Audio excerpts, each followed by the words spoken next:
Hi, we have a phrase in post-traumatic stress and trauma work, and it's this: the issue is in the tissues. And that really means that a lot of times post-traumatic stress experiences, trauma experiences, are manifested in the body. There's a huge element of sort of a body response to trauma. And the reason being, of course, millions of years ago, or a million years ago, when we were just, wandering around hunting and gathering, our body was a kind of a finely tuned instrument that really had something to tell us about the threat that we're likely to experience in the world.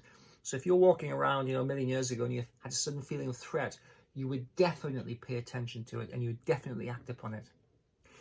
And so we have that same body, we have the same autonomic nervous system, we have the same tissues in a sense, right?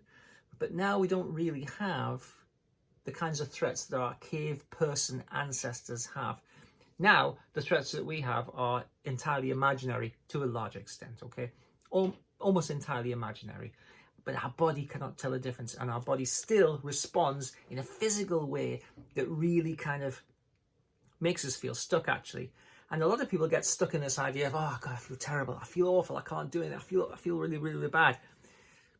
But what they don't realize often is that your body is one part of a system. There's the body, there's your mind, your brain, your thinking, there are your emotions, and also we have the sensations, the context in which you're in, okay? So if you get stuck in bodily sensations, my back, I can't bear it, I feel terrible, I feel bad, and I don't know why, have a think about it, because you will have thoughts, and you will have emotions, and you'll even have things that you want to do, you'll need to feel like you need to run, but you can't, feel like you need to eat or something, feel like you need to expel. You'll have some strong kind of physical experiences.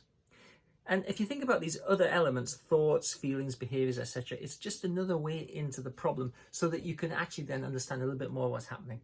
If you have strong feelings stuck in your body, it's definitely something that we need to explore and you need to open up and learn a little bit more about, because it's like they're holding some information, and that information is potentially important to solving the problem that you might struggle with.